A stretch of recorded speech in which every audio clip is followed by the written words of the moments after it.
들어가서 눌러놓으면 되는가 보지?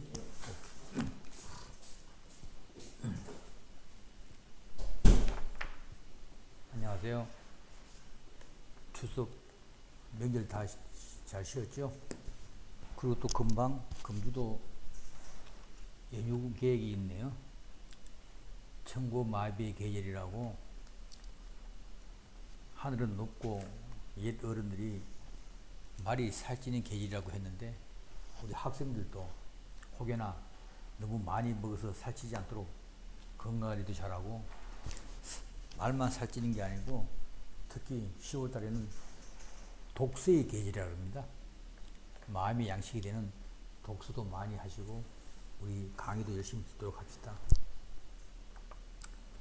여러분과 함께 한 학기 재무관리 강의하는 경영학박사 최정구입니다. 오늘 강의는 이번 10월 2일 5주차 강의가 시작되겠습니다. 우리 교과서 제4장 채권의 가치평가에 대해서 얘기하도록 하겠습니다. 이번 4장 챕터는 먼저 우리 강의 자료 1페이지를 보도록 하죠.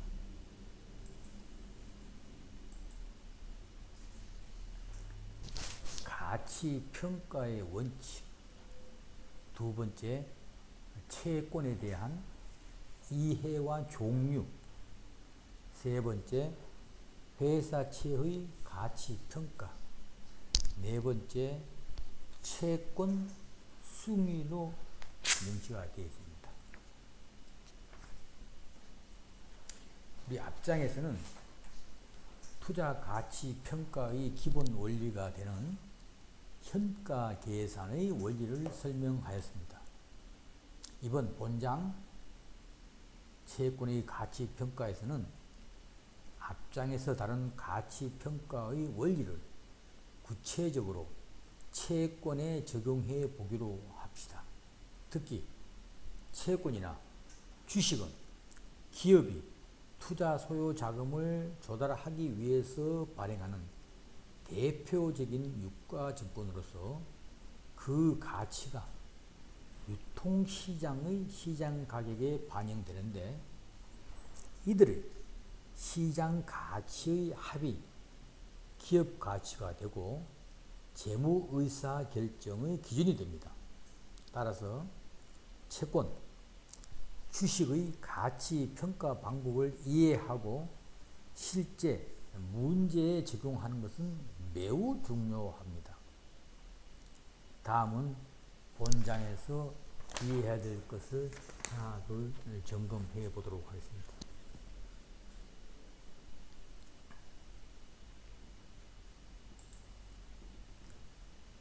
강의 자료 2페이지입니다. 먼저 교과서 123페이지에 들어가기 전에 잠깐 교과서 전단에 있는 내용들을 한번 살펴보고 가도록 하겠습니다. 채권자가 부담하는 위험 중 가장 큰 것은 채무자가 원금이나 이자를 갚지 않을 때입니다. 이 위험을 부도 위험, 우리가 얘기하는 디폴트 리스크라고 하죠. 채권자가 회사채나 국채를 구입한 후 해당 채권을 소유한 상태에서 채권으로부터 발생되는 부도 위험을 제거하고 싶다면 과연 어떻게 해야 될 것인가? 해당 채권의 부도 위험만 다른 투자자에게 넘길 수 있을까 하고 고민을 하게 되죠. 위와 같은 요구를 충족시켜주는 금융상품으로 JP 모건에 의해 거래가 시작된 신용부도 스와프가 있습니다. 이런 채권을 소유함으로써 부담하게 되는 부도 위험을 해지해주는 상품이라고 볼 수 있죠. 즉 신용부도 스와프 CDS는 기업이나 정부 등이 발행한 채권을 대상으로 거래가 이루어진다. 이러한 상품은 보험 상품과 비슷한데 CDS를 매입한 채권자는 채권 발행자가 부도를 냈을 경우 손실액을 신용부도 스와프 매도자로부터 보전받는 걸 얘기합니다. 반면에 신용부도 스와프를 매입한 채권자는 채권 발행자가 정기적으로 매도한 측에 프리미엄을 지급합니다.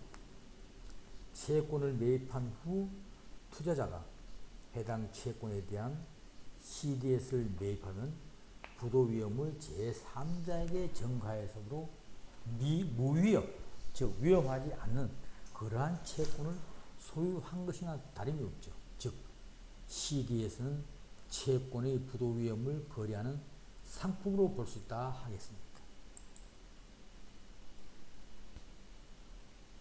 교과서 122페이지 우리 강의자료 3페이지를 잠깐 살펴보고 있습니다. 이러한 보이는 이 그래프는 한국 정부가 발행하는 5년 만기 국채에 대해 2004년에서 2017년간 약 14년 동안의 연말 기준 CDS 프리미엄을 보여줍니다. 이러한 프리미엄이 높아진다는 것은 한국 정부가 발행한 국채의 부도 가능성이 그만큼 커진다는 것을 의미하기도 합니다.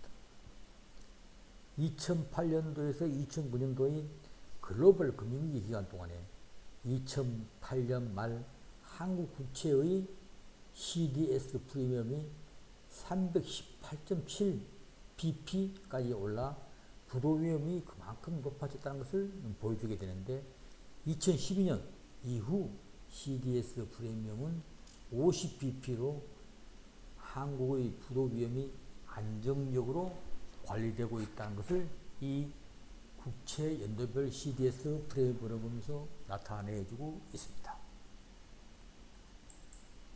자, 우리 교과서 123페이지 강의자로 4페이지를 보도록 하겠습니다. 먼저 가치평가의 원칙에 대해서 얘기를 하도록 하겠습니다. 투자 대상이 무엇이든지 그 현재 시점에서의 투자 가치는 그 투자 대상으로부터 얼마 동안의 기간에 얻게 되는 현금 흐름을 그 현금 흐름의 불확실성, 즉 위험을 반영한 할인율로 할인한 현재 가치 합이라고 합니다. 이 원칙을 가치평가의 원칙이라고 부르고 공식으로 다음과 같이 나타낼 수 있습니다. 즉 V재료는 시그마 보여준 식과 같습니다. 예를 들어 채권 투자자는 구입하는 채권으로부터 어떤 현금 흐름을 기대하는가, 또한 이 투자자의 기대 현금 흐름은 이자와 만기 시에 지급되는 원금이 될 것입니다. 두 번째로 또한 주식을 사는 투자자에게는 미래 매도 가격과 주식 소유 시 발생되는 배당금이 기대 현금 흐름이라고 할 수 있습니다.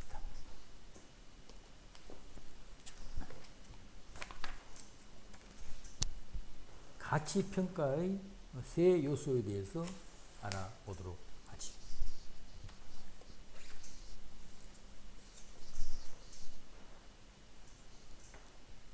따라서 투자 가치를 적절히 평가하는 것은 투자 대상별로 그 특성을 감안하여 현금 흐름을 측정하는 것이 기초입니다.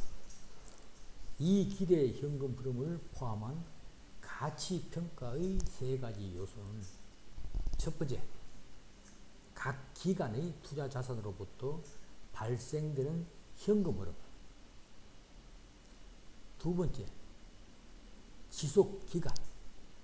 세 번째, 위험도를 감안한 적절한 할인율이 가치평가의 세 가지 요소로 읽혀지고 있습니다. 다음은 교과서 123페이지 하단과 우리 강의자료 5페이지 이 그림에서 자세하게 요약 설명해 놓았습니다. 가치평가의 방향에 대해서 설명했네요. 자산 운용 관점에서의 가치평가, 즉 자산 운용 접근법이 있고, 자본 조달 관점에서의 가치평가, 즉 자본 조달 접근법에 대해서 얘기를 하고 있습니다. 조금 전 123페이지 상단에서 얘기한 그러한 가치평가의 원칙 공식을 대입하여 영업현금 흐름과 또한 채권자 몫의 현금 흐름 그리고 주주 몫의 현금 흐름이 어떻게 변화되는지 보여주고 있습니다. 다음은 강의자료 6페이지에 대해서 얘기를 하고 넘어가겠습니다.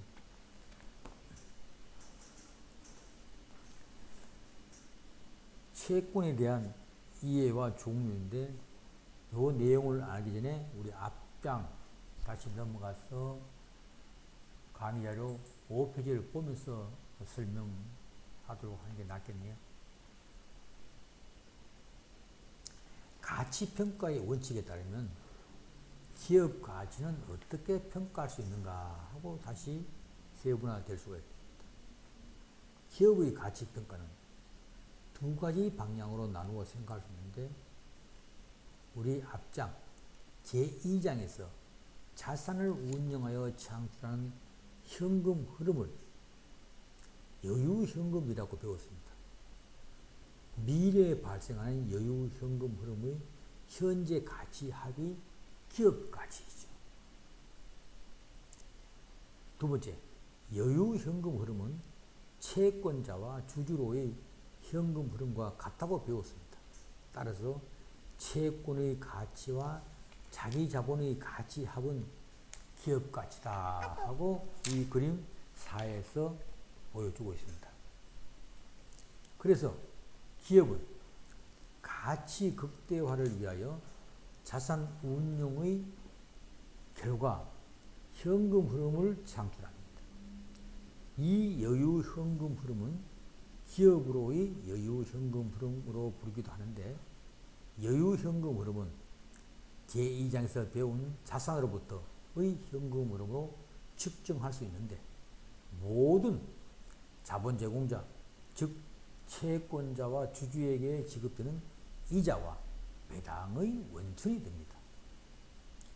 기업 전체 가치는 이 현금 흐름을 채권자와 주주의 요구 수익률이 모두 반영된 가중평균 자본비용으로 할인한 현재 가치를 구하여 추정하게 됩니다. 이런 계산법을 할인현금 흐름법에 의한 기업의 가치평가라 하며, 이 방법의 적용은 다시 10장에서 다루도록 하겠습니다. 이 방법에 의해 청산 없이 영숙하는 기업의 가치를 평가할 때 123페이지 상계에서 보여준 식을 적용하면 되겠습니다. 그래서 앞장 제2장에서 자산으로부터의 현금 흐름을 채권자로의 현금 흐름과 주주로의 현금 흐름과 같다고 배웠습니다. 채권 가치는 채권 투자자에게 직접 돌아오는 투자 수입, 즉 현금 흐름이 이자 수입과 채권 액면 금액 또는 매각 금액이므로 이를 채권 투자자의 요구 수익률로 할인한 현재 가치 기준으로 평가할 수 있습니다. 자기 자본 가치는 주식 투자자에게 지급되는 투자 수입, 즉 현금 흐름이 배당과 주식 매각 대금으로 이를 주식 투자자의 요구 수익률로 할인한 현재 가치 기준으로 평가할 수 있습니다. 여유 현금 흐름과 가중 평균 자본 비용을 이용하여 기업 가치를 구했다면 보통 자본의 가치를 구할 수 있습니다. 기업 가치에서 부채의 가치를 빼고 나면 당연히 자기 자본 가치가 되겠죠. 자기 자본의 가치를 기업이 발행한 주식의 수로 나누면 역시 주식의 가격이 됩니다. 즉 이런 것을 주가라고 얘기하죠.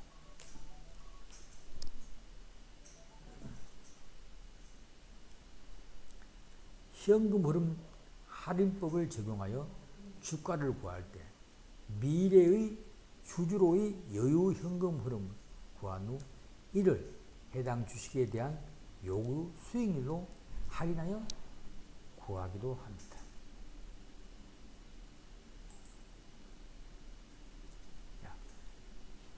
우리 교과서 125페이지 강의 자료 6페이지에 대해서 보도록 하겠습니다.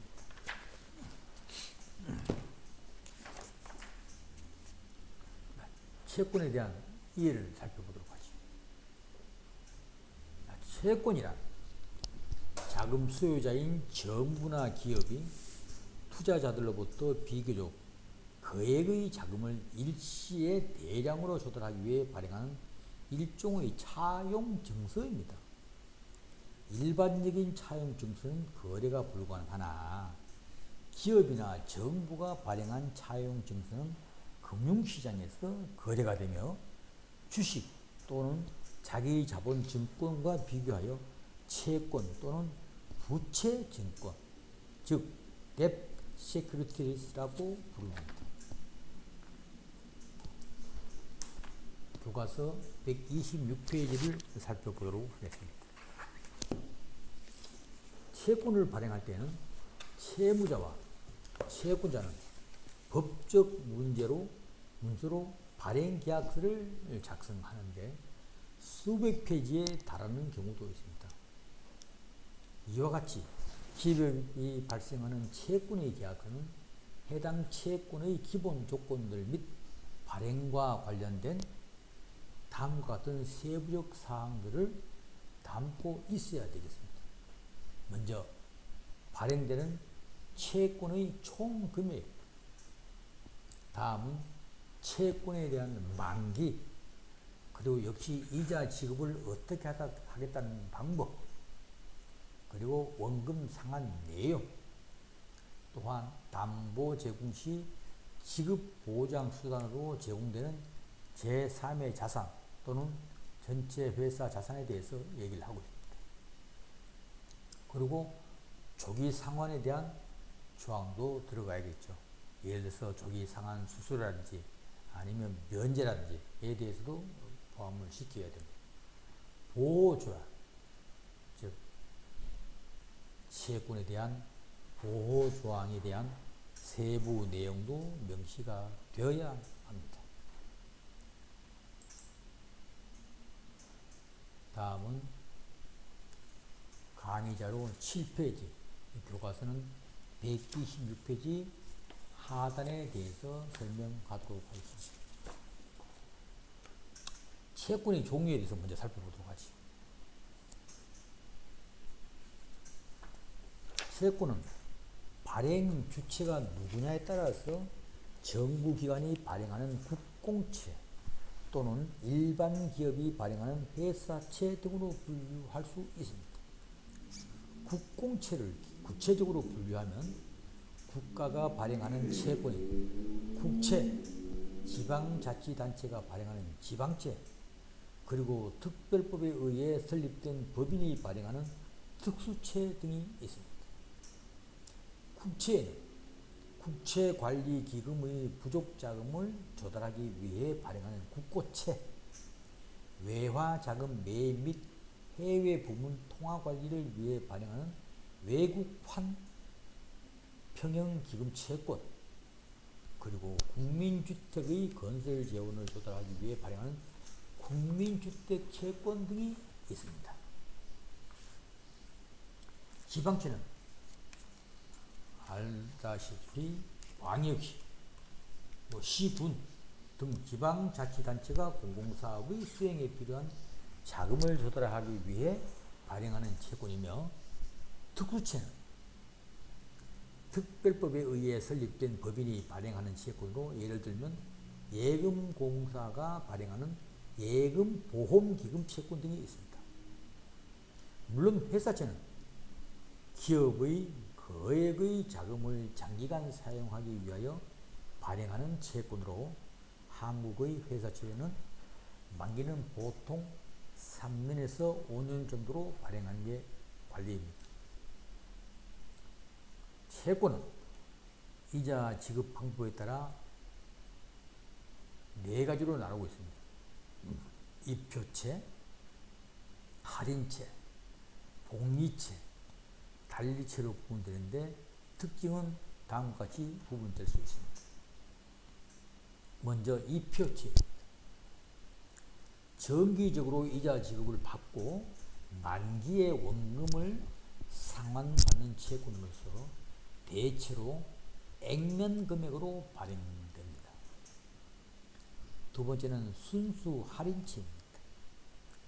중도 이자 지급을 생략하는 대신 만기까지의 이자를 현재 시점에서 할인한 액면 금액 이하의 가격으로 발행되는 채권으로 제로 쿠폰 언으로 불리기도 합니다.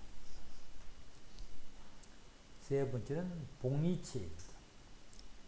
액면 금액으로 발행되지만 중도 이자 지급이 생략된 이자분은 복리로 재투자되는 것을 가정하여 만기 시의 원금 상환과 함께 지급받는 채권이며, 우리나라에서 발행되는 복리채의 예로는 국민주택채권 등이 있습니다. 마지막으로 달리채에 대해서 설명하도록 하겠습니다. 복리채와 마찬가지로 만기 시에 원금과 이자를 모두 지급받지만 복리채와 달리 원금에만 이자가 지급된다는 것입니다. 최근에는 달리채는 거의 발행되지 않고 복리채 위주로 발행되고 있습니다. 이자의 변동성 유무에 따라 채권 발행 시 정한 이자율로 지급하는 확정이자 부채권과 시장 이자율의 변동에 따라 매 기간 지급 이자가 발생하는 변동이자 부채권이 있습니다.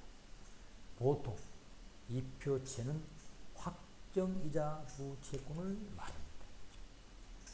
다음은 회사채는 발행 조건이 다른 다양한 형태로 발행되는데, 담보와 보증 조건에 따라 회사채를 분류하면 무담보부 사채, 담보부 사채, 보증 사채, 무보증 사채 등으로 나눌 수 있으며, 담보부 사채는 발행 기업이 이자와 원금을 지급하지 못할 경우를 대비하여 담보 자산을 설정한 채권을 말하며, 보증 사채는 원리금의 지급을 금융기관 또는 보증기관이 보증한다는 조건으로 제공되는 채권을 말합니다.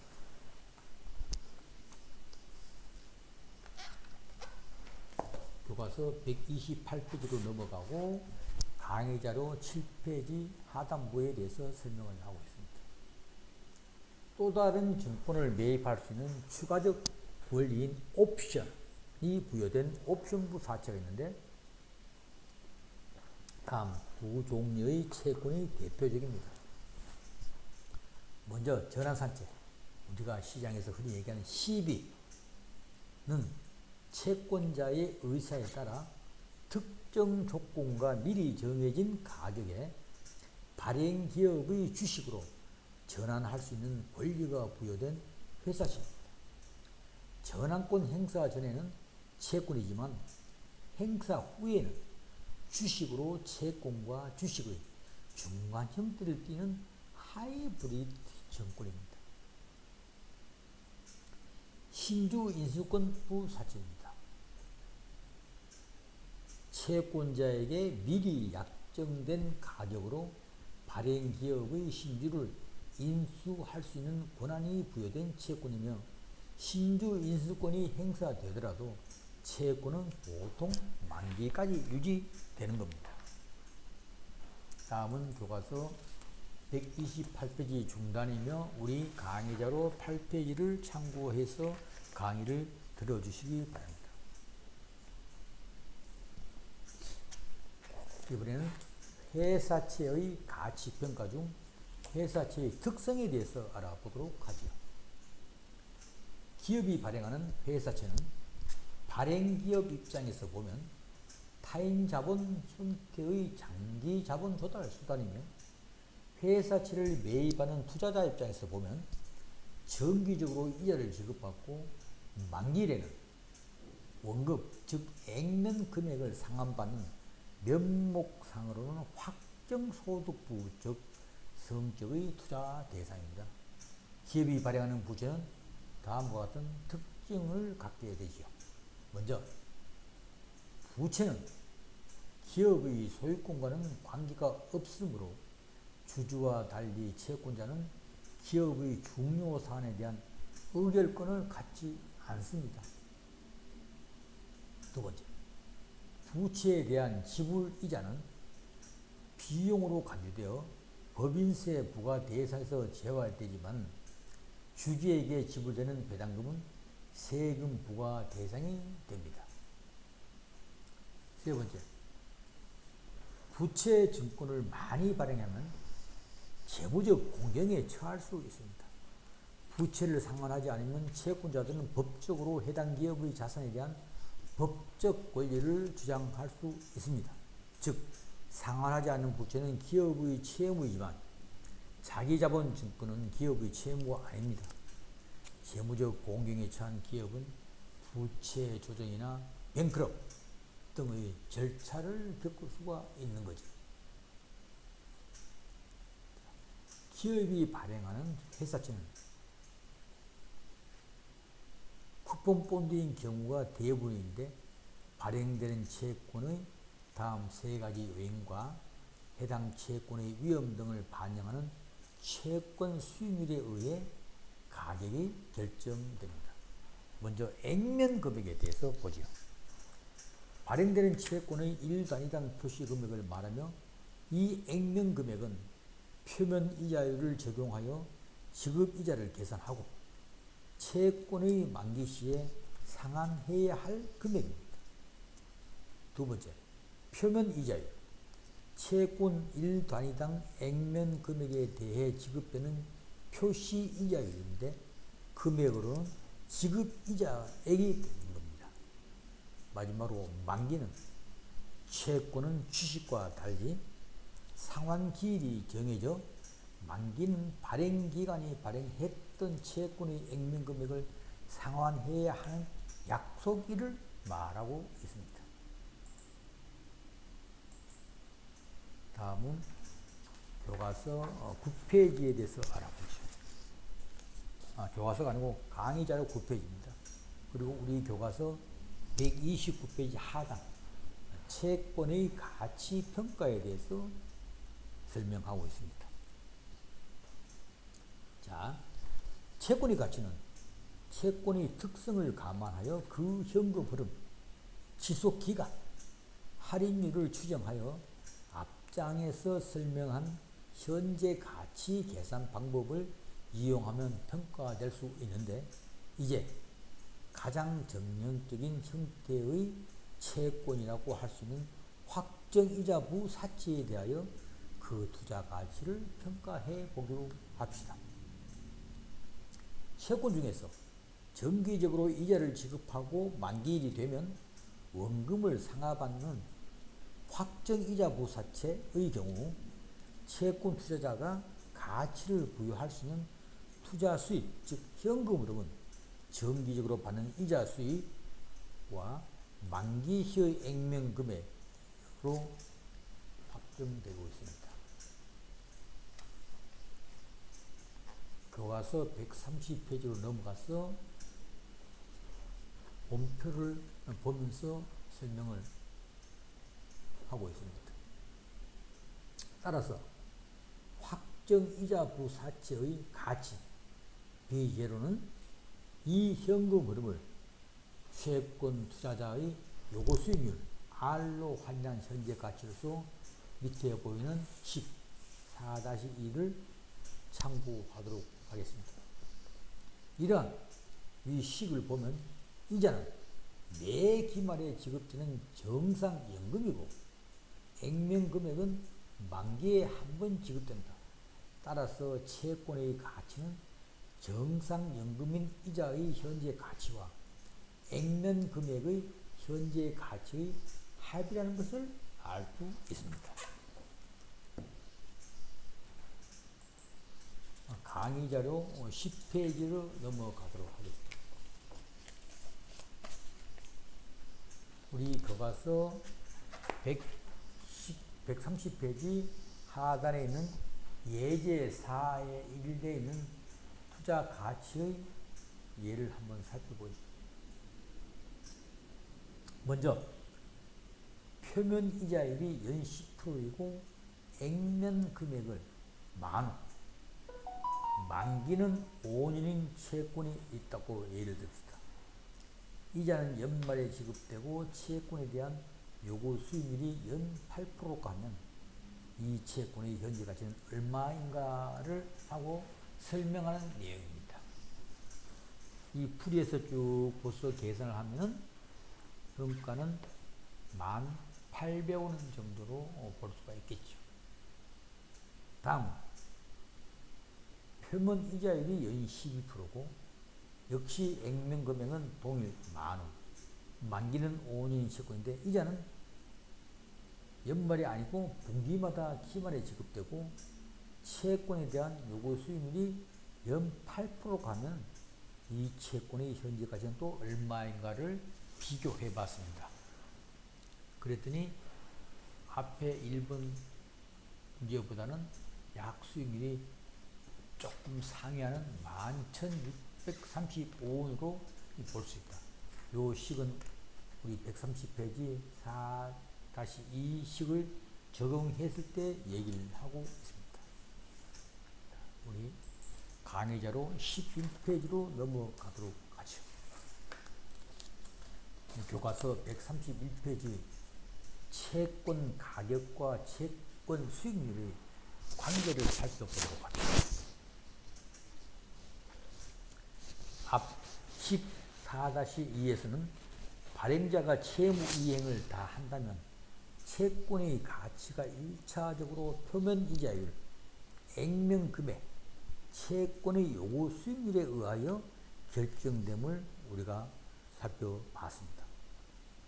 특히 이 중에서 표면 이자율과 액면 금액은 원금이 상환될 때까지 고정 불변인 반면에 만기와 채권 수익률은 가변적인 것을 봤습니다.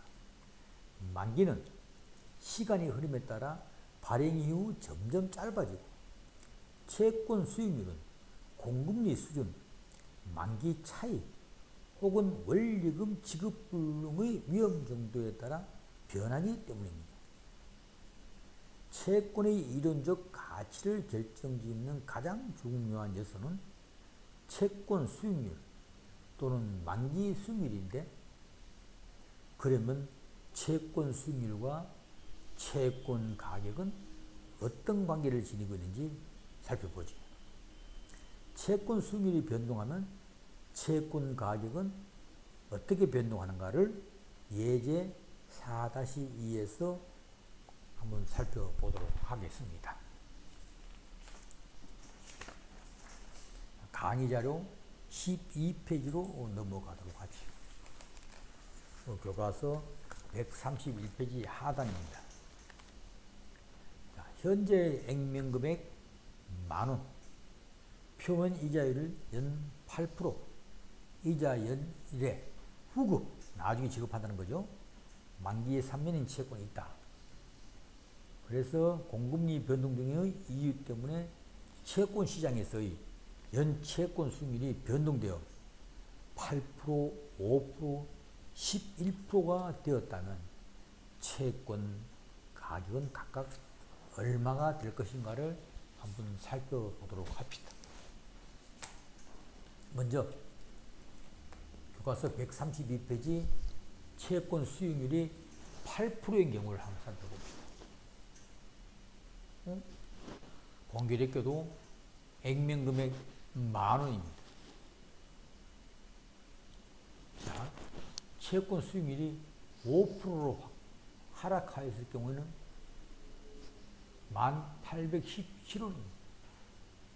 그리고 채권 수익률이 11% 상승하였을 경우는 9,267원이라는 자료를 보여주고 있습니다. 자, 이에서 보듯이 채권 수익률이 표면 이자율과 같으면 채권 가격이 액면 금액 10,000원과 동일하다는 것을 보여주고 있습니다.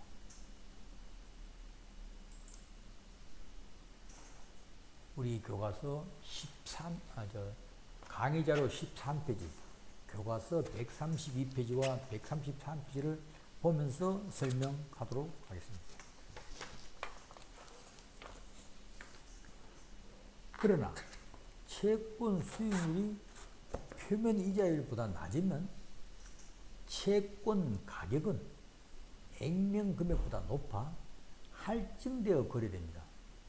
반대로 채권 수익률이 높으면 채권 가격은 액면 금액보다 낮아 할인되어 거래됩니다. 이 관계를 요약하면 다음과 같습니다. 지금 설명한 대로 표면 이자율이 채권 수익률보다 높으면 반대로 채권 가격은 액면 금액보다 올라가고, 표면 이자율과 채권 수익률이 동일이면 채권 가격과 액면 금액이 동일이라는 것을 앞 4-2 풀이에서 보았습니다. 그래서 채권 가격과 채권 수익률 사이의 관계는 어떻게 나오나 하고 요약을 해보도록 하지. 채권 가격과 채권율 사이에는 반비례 관계가 있는데, 채권 수익률이 상승하면 채권 가격은 하락하고, 채권 수익률이 하락하면 채권 가격은 상승한다.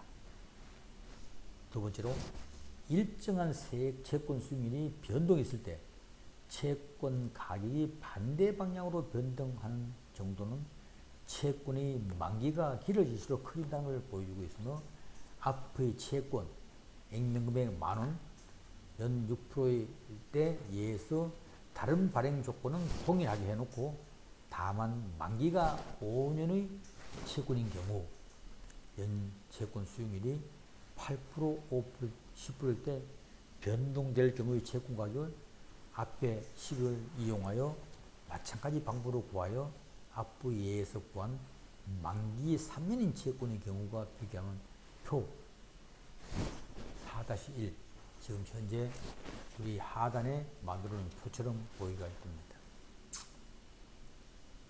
또한 그림 4- 그래프에서도 확인할 수 있는 것처럼 만기가 긴 장기 채권일수록 일정한 채권 수익률 변동에 대하여 가격 변동이 낮다는 것을 보여주고 있습니다.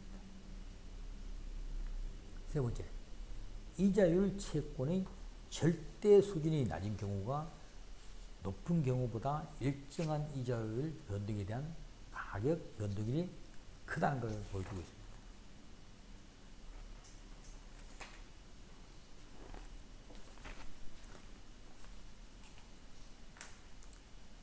교과서 133페이지에서 설명을 하고 있습니다. 그리고 우리 강의자로 14페이지를 참고해가면서 보도록 하겠습니다. 자, 네 번째, 표면 이자율이 낮은 채권일수록 일정한 이자율 변동에 따른 채권 가격의 변동률이 큽니다. 앞의 예에서의 채권은 액면 이자율이 연 8%였으나 만약 액면 이자율이 6%, 4%, 0%였다면 일정한 이자율 변동에 따른 가격 변동 점점 더 커진 것을 그래프에서 볼 수 있습니다.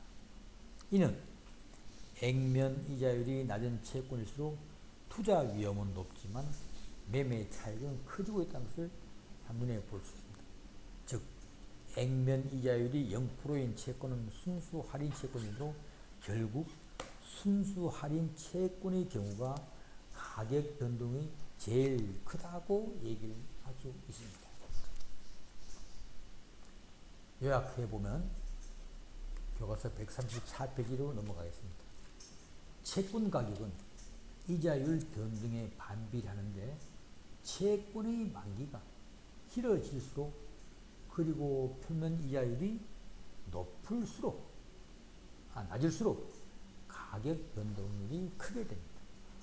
즉, 일정한 조건 하에서는 이자 변동률이 있을 때 장기 순수 할인제가 채권 가격 변동률이 가장 크다고 할 수 있겠습니다. 다음은 강의 자료 15페이지입니다.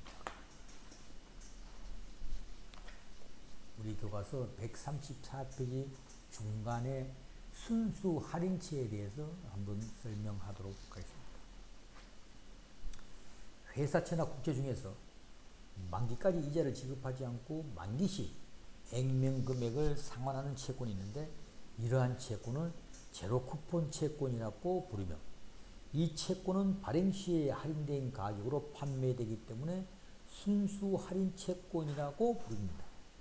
순수 할인 채권은 만기까지 중도의 이자 지급이 없으므로 다음과 같은 만기 시 상환받는 액면 금액을 만기 기간만큼 채권 수익률로 할인한 현재 가치가 현재의 가격이 됩니다. 14의 3에서 보여주고 있습니다.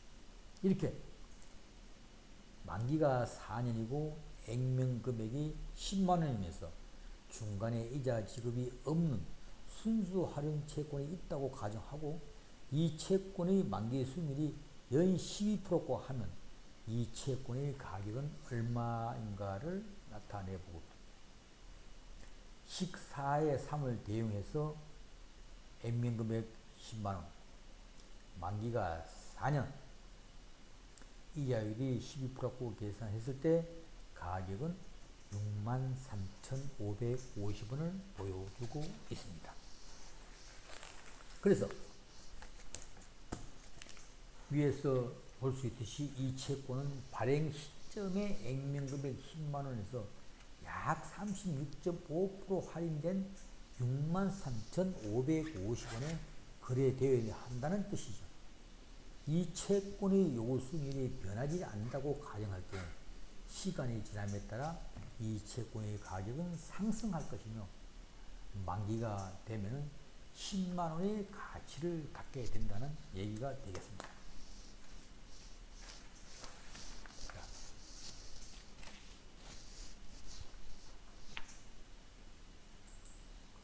강의자료 16페이지 교과서 135페이지 상론으로 가보도록 하지. 자, 순수 할인채는 위의 예에서 볼 수 있듯이 크게 할인되어 거래됨에도 불구하고 기업은 왜 구태여 이러한 채권을 발행할 것인가 한번 살펴보지. 그 이유는 많은 나라에서 세제상의 혜택을 주고 있기 때문입니다. 제로 쿠폰 채권을 발행하는 기업은 실제로는 만기시까지 이자를 지급하지 않지만 세법상에서는 이자를 지급한 것으로 간주되어 이자 비용에 대한 법인세를 감면받는다는 것입니다. 또한 채권의 소유자는 실제로 매년 이자를 받는 것이 아니지만 매년 이자를 받는 것으로 간주되어 이자 수입에 대한 소득세를 내야 합니다. 따라서 이런 채권을 사려고 하는 채권자는 대부분 소득세를 내지 않거나 감면받는 연 기금 등인 경우가 많이 있겠지요. 위의 예처럼 한 기업이 액면 금액 10만원의 제로 쿠폰 채권을 63,550원에 발행했다고 가정할 경우 세금 감면 혜택을 또 계산해보고 넘어가도록 하겠습니다. 1년이 지난 후 채권의 가격은 10만원, 곱하기 평가 계수를 해서 보니 71,180원이다. 그랬을 때 이에 기업은 첫 해의 이자 비용으로 7,630원을 계상할 수 있고, 이 기업의 법인세율은 20%라고 가정했을 때 약 1,526원의 세금 감액 혜택을 첫 해에 누릴 수 있다는 그런 결과가 나옵니다. 그러면 우리 4년 동안의 법인세 혜택을 표로 정리하면 교과서 135페이지 하단과 같습니다. 자, 교과서 136페이지 우리 강의자료 17페이지로 넘어가도록 하겠습니다. 그럼 채권 수익률의 의미에 대해서 설명하도록 하죠. 채권 수익률, 할인율을 사용하여 채권의 이론적 가격을 구하는 방법을 살펴보았는데, 그런데 채권 투자의 실제에서는 많은 경우 현재 시장에서 형성되어 있는 채권 가격으로 역으로 채권 수익률을 계산하여 채권 투자 결정에 사용하고 있습니다. 채권 수익률은 금융시장에서 그 채권에 대한 수요, 공급에 의해서 결정되는 하나의 금융 유통금리인데, 채권 수익률은 일반적으로 아래에 설명하는 만기 수익률을 계산하여 사용하고 있습니다. 자, 채권의 만기 수익률은 채권을 현재 시점에서 현재 가격으로 매입하여 만기일까지 보유한다고 가정할 경우 기대되는 약속 수익률을 말하는데, 채권을 현재 가격으로 매입하여 만기일 이전에 매도할 수도 있잖아요. 이랬을 때 계속 보유하고 또 지급불능의 상황이 되지 않는다고 가능하면 만기일까지 현금 흐름은 정기적으로 지급받는 이자 수입과 만기일의 원금 상환으로 구성되는데, 만기 수익률은 이들 현금 흐름에 대하여 화폐의 시간 가치를 고려하여 계산되는 기대 수익률을 말합니다. 따라서 만기 수익률은 다음 식 4의 4-로 표시되어 이들 채권자들로부터 발생하는 현금 흐름의 현재 가치와 현재의 채권시장 가격을 일치시켜주는 할인율을 나타내고 있습니다. 교과서 136페이지 하단 우리 강의자료 17페이지에 있는 화폐의 시간 가치가 반영된 예상 투자 수익률을 보여주고 있습니다. 이뜻이 결국 만기 수익률은 채권의 만기까지 이자 수익뿐 아니라 시세 차익 크기 그리고 투자 기간까지 고려한 예상 수익률이라 하겠습니다.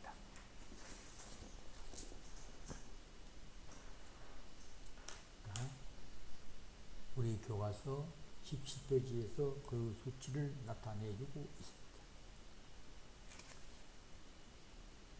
다음은 교과서 137페이지 만기 수익률의 계산 방법, 우리 강의자료 18페이지를 살펴보도록 하죠. 채권의 만기 수익률을 계산하는 직접적인 방법은 없기 때문에 시행착오법에 의하여 구하게 되는데, 즉 우변은 현재 가치가 좌변의 시장 가격과 같게 되는 할인율을 추정할 수 있습니다. 만약 근사치만 필요한 경우는 표 4-5의 식에 의해서 구할 수 있습니다. 이를 근사법이라고 하는데, 연평균 투자 수익을 평균 투자액으로 나누어 구하는 방법입니다. 즉 평균 투자액은 채권 가격과 원금의 합을 2로 나눈 금액만큼 투자 기간 중 평균적으로 채권에 투자되어 있는 것으로 간주하고, 연평균 투자 수익은 연평균 이자 수익과 연평균 매매 차익의 합으로 보고 계산한 것을 볼 수 있습니다. 채권의 만기 수익률을 채권의 경상 수익률과 혼동해서는 아니 됩니다. 채권의 경상 수익률은 채권의 연간 지급액을 채권의 현재 가격으로 나눈 것입니다. 경상 수익률은 채권의 수익률 중 이자 지급에 의한 수익만 나타냅니다. 앞 예제 4-1의 예를 들어보도록 하죠. 강의자료 19페이지에 설명하고 있습니다. 우리 교과서 137페이지 하단입니다. 예를 들어서 표면 이자율이 연 10%이고 액면금액은 만원, 만기는 5년 채권이 있다 하고 이자는 연말에 지급하고 요구 수익률이 연 8%라고 하는 것을 예를 들었습니다.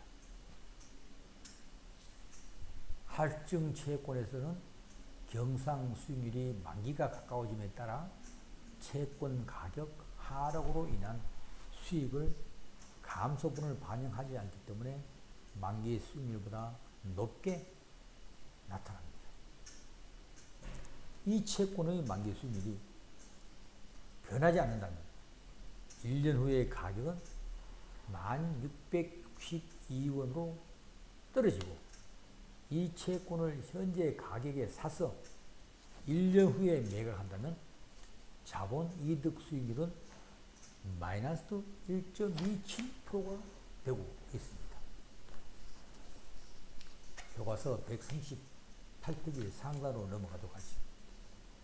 그래서 자본 이득 수익률이 마이너스 1.2%일 경우를 보고 있습니다. 그럼 채권의 수익률이 경상 수익률 플러스 자본 이득 수익률로 표시될 수 있습니다. 할증 채권의 경우 채권 수익률이 변하지 않는다고 가정할 때 시간의 지남에 따라 채권의 가격이 떨어지기 때문에 자본 이득 수익률은 음의 값을 갖게 되고 따라서 보통 경상 수익률이 채권 수익률보다 큽니다. 반면에 할인 채권의 경우 경상 수익률이 만기 수익률보다 낮은 이유는 가격 상승으로 인한 수익률 증가분을 경상 수익률에 반영하지 않았기 때문입니다. 할인 채권의 경우 자본 이득 수익률이 플러스 값을 갖기 때문에 만기 수익률이 경상 수익률보다 크게 나타나죠.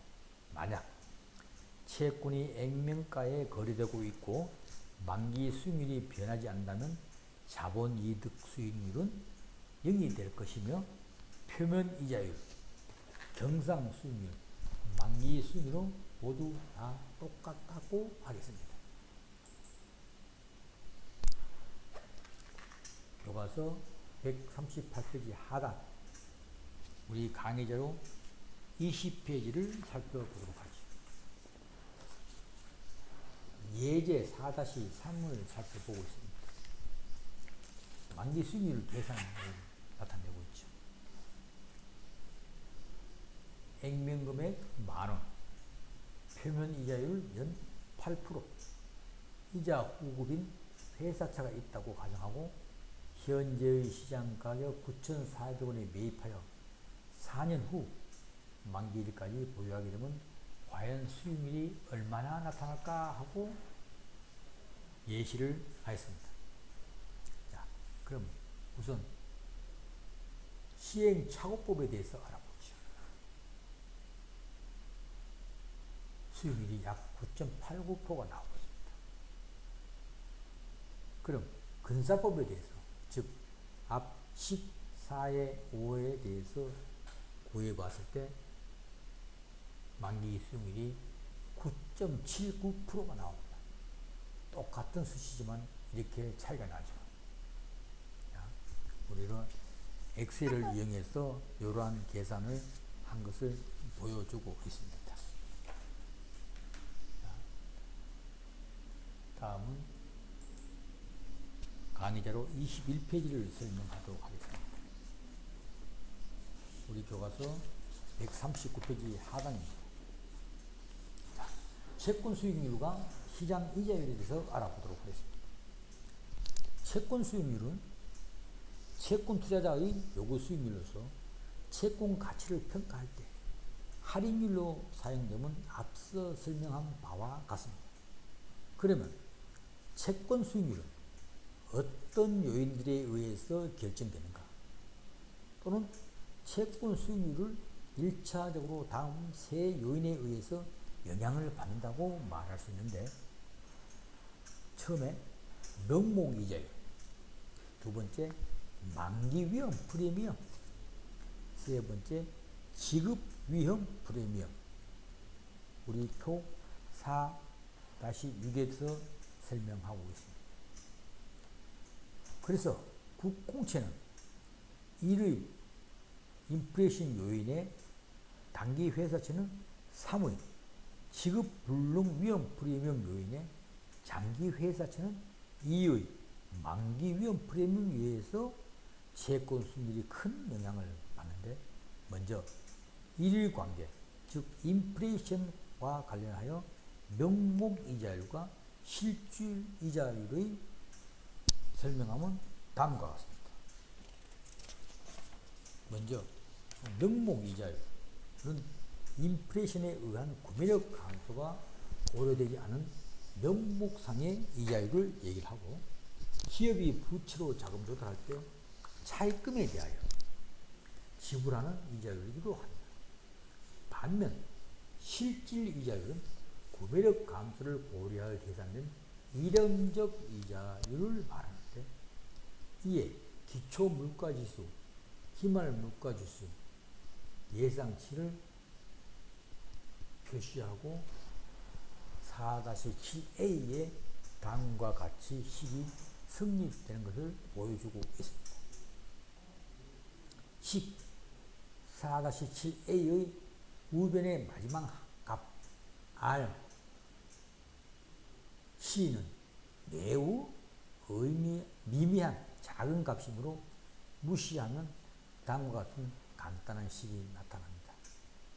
RN은 R 플러스 C, 즉 명목 이자율은 실질 이자율에 인플레이션을 합한 수준으로 형성될 것으로 기대할 수 있는데, 이를 피셔 효과라고 부릅니다.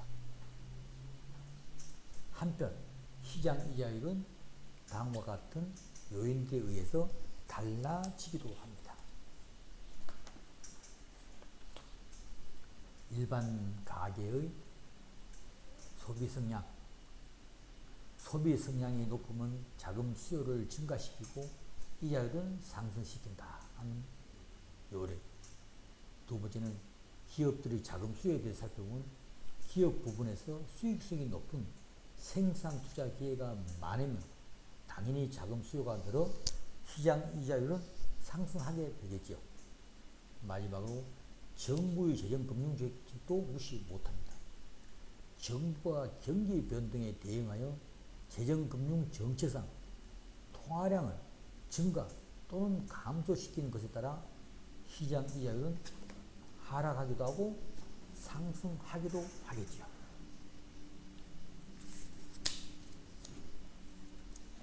교과서 141페이지 상단에 있는 피셔 효과라는 게 뭔가 한번 잠깐 살피고 넘어가지. 현재 명목 이자율이 18%고 기대 인플레이션이 8%라면 투자자들이 이 금융시장에서 얻을 수 있는 실질 이자율은 얼마인가라는 걸 보고 있습니다. 그래서 실질 이자율은 약 10%인 것을 보여주고 있습니다. 강의자로 22페이지, 우리 교과서 141페이지를 살펴보도록 합시다. 채권 수익률의 기간 구조입니다.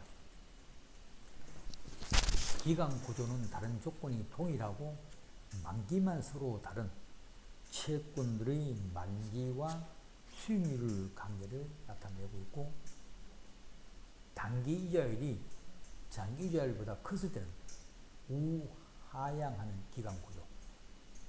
즉 그림 4-3 좌측 거를 보여주고 있습니다. 반대로 장기 이자율이 단기 이자율보다 컸을 때 우상향하는 수익률 구조를 보여주죠. 이건 그림 하단의 우측을 보여주고 있습니다.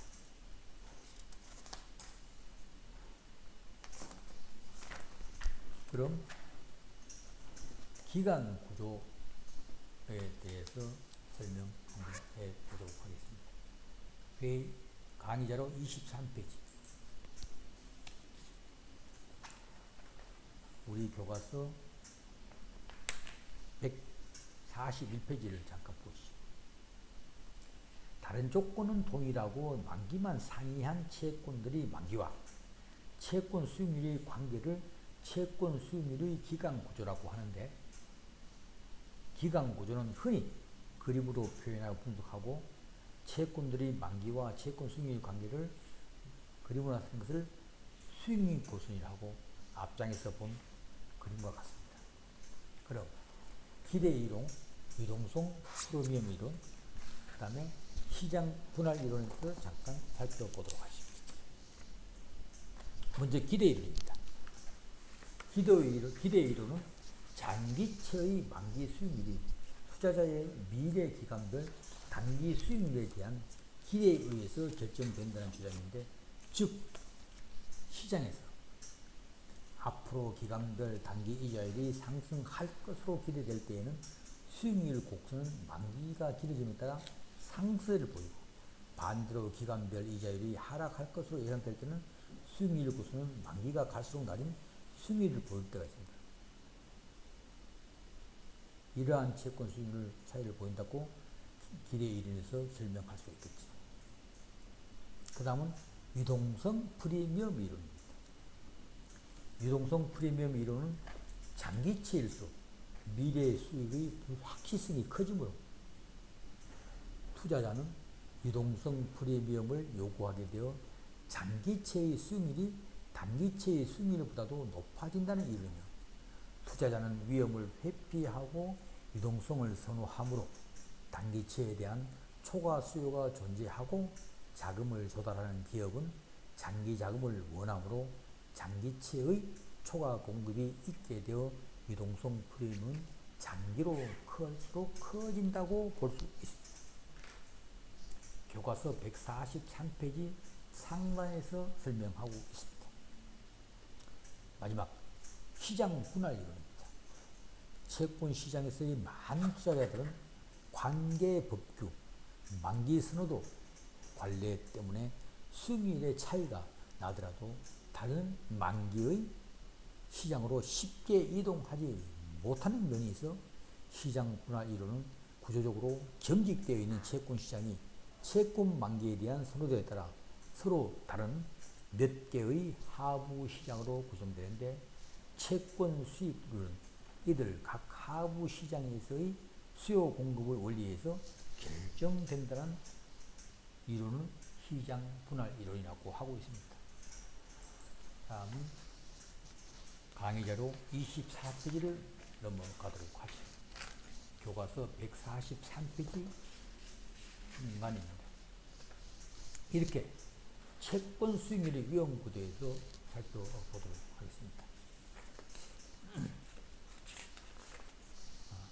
지금 교과서 142페이지와 143페이지에 설명한 기간 구조 설명 이론과 유동성 프리미엄 이론, 그 다음 시장 분할 이론은 각 우리 강의자료 24페이지에서 기대 이론에 대해서 설명을 하였고, 그리고 25페이지에서 유동성 프리미엄 이론에 대해서 또 설명을 하였습니다.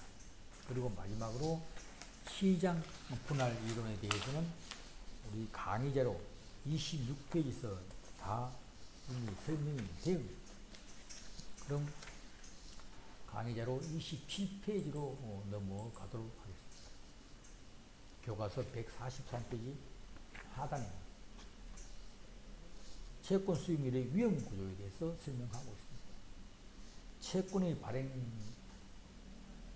주체인 기업이 원리금을 지급하지 못하는 디폴트 리스크 등 여러 가지 위험을 지닌다면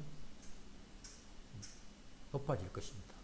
채권의 발행 조건이나 발행 주체가 지니고 있는 위험 수준 때문에 채권 수익률에 체계적 차이가 나타나는 것을 채권 수익률의 위험 구조라고 합니다.